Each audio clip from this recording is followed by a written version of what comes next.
Nathan Paulse was vir omtrent 17 jaar 'n professionele sokkerspeler gewees en hy was onder meer 'n stryker vir Ajax Cape Town. Hy is ook 'n sokkercoach en het met sy kennis van die beautiful game 'n besigheid begin, die naam daarvan Starting 11 Revolution Career Development Service. Nathan Kie vanaand hier saam met my op die KLOP couch. Ek is baie bly om 'n sokker man te hê in 'n rugby man se studio. Uiteindelik. Vertel my gou, omdat ons 'n show gaan vanaand oor athlone. Hoe is dit om in athlone groot te raak en watter deel van athlone het jy groot geraak? Ja, nee. Dankie, Hein. Thanks for inviting me. So ja, athlone 7764. So nee, gewone buurt, you know, a colored area. You know, grew up playing soccer from the age of 5, you know, but in that time as well played, you know, street sports, you know, so every formal sport which we now know, you know, soccer, cricket, rugby, running, you know, we were played the street version. So. Maar was die leiders alright saam met jou of? Hulle was alright. Huh? Nee, hulle was alright. Ek het daar ingeklim ook. You know, that's how you learn. That's how you learn the game. It's the purest form. You know, so yeah, I grew up in a household with 3 siblings. I'm a twin and I'm the only a boy. So yeah, I grew up the thorn amongst the roses, or like I think of it fondly, the rose amongst the thorns. And met jou susper by jou hoor ja. Hoorie so Nathan, op 5 sê jy het die juniors gejoin? Ja, jy start op soccer at 5. Ja. En hoe jy besluit sokker en enige van die ander sporte nie? My dad, Gerald, you know, Jeff as everybody knows him. He was a football man, so you know, like father, like son. So I was on the soccer field at a very young age. You know, I watched him play, coach as well. In actual fact, he was my first coach, and then from there I just, you know, grew the love for the game. So wanneer jy besluit met die is eintlik wat ek met my lewe wil doen? Altyd. Since you know, in actual fact. When my dad bought us kykNET back in the day, it was kykNET, and because we didn't have DSTV yet, so we couldn't afford to like watch the whole day, so we just used to wait for that 5 o'clock slot open time. So finally, my dad bought kykNET, and then I think there was an English League, you know, started to come on TV. Yeah, that was early 90s, and then I just watched and I saw, hey, there's guys playing soccer on TV. And from that time onwards, my thought was, all I want to do is play soccer on a TV. Now, I must remember back then, you know, football wasn't seen as a job. Yeah, so you can imagine when I told my parents, you know, what I want to do when I grow up. En toe jy eers daar anders, toe speel jy tot op 37. 37, ja. As hy nie te oud nie? No. Nee. It depends on how you look after yourself. You know, I know in South Africa, you know, age is a very sensitive topic with you know, sports. Ek het nou 50 geword, maar ek is alright. Nee, dit lyk nog goed om nie van hy nie.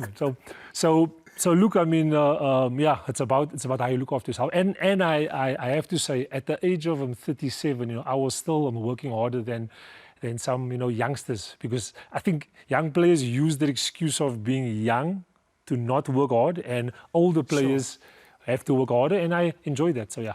En nou het jy besluit, omdat jy daai weet wat jy weet, gaan jy dit sommer in 'n business invoeg waar jy coaching kan doen en life skills ook uitlik, maar Starting 11 Revolution Career Development Service is 'n lang naam wat doen?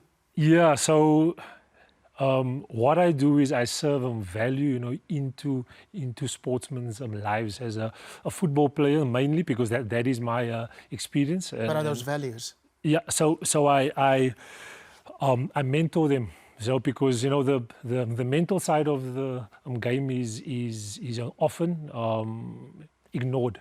You know, so I've experienced that throughout my journey as a sportsman and as a player, and I had many interactions with, you know, former players, with you know, a teammate of mine. I myself lived through those experiences, and I journaled them down, and I was like, hang on, you know what, we can all play the game, we all have the ability. But not many of us have been taught how to handle pressure, taught how to handle life in the game and then using that as a springboard for your life, outside of the game. So I teach players, of amateur level and pro. I journey alongside them and equip them with the mental tools, how to handle fame, how to handle pressure, how to handle, dips in a form, because it's a normal part of your journey. Yeah. And I've been doing this now for the past 4 years now, and I've worked with over 250 young players and also pro players. So ek weet nou nie baie van voetbal af nie, maar Lyle Foster is 'n goeie voorbeeld nou van iemand wat gesê het. Yes, he's a perfect example. My kop is nie nou daar nie. Yeah. Né? Yes. No, look, I mean, people, look, when you look at the actual sportsmen, it can be any sport. You watch them on TV, you're just seeing them in a bubble. You're seeing them excel, but you don't know all the hours of hard work. And you also don't know what they brought with them from home.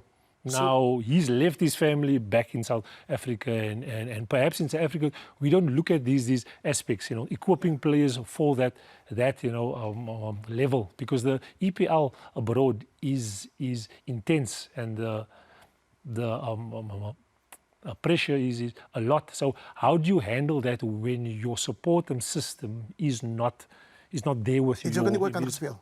Yeah, I played in Sweden for 2 years, and I always share this, that I learned more about myself in the 2 years in Sweden than I learned in my entire time playing pro here, which is about 16 years playing in South Africa. Waar het jy geleer om met geld te werk daar of hier? Want dis 'n ander ding mos wat baie keer kort kom. I think everywhere.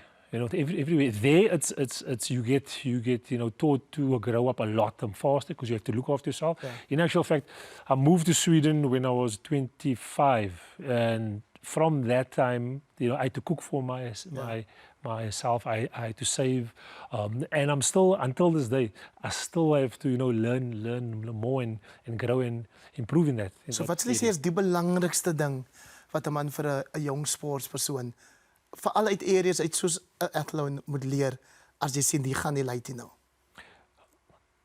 I think it's having a balanced approach, and well, what I mean by that is that don't just see your sport as the only way out, because it's not the only way out, and don't also think that because you are a talented sportsman that you must not do well in school, you must not look after yourself off the field. Because your sports will end, but more importantly, your sports can give you a platform to improve your actual life and your family's life. So that's important. Ons tyd is op, maar vinnige antwoord. As daar nog plek vir ons laities in Bafana? Yeah, hope abounds. It's always hope. Sy sukkel nog as dankie dat sy hoop bring vir die kinders van ons areas na die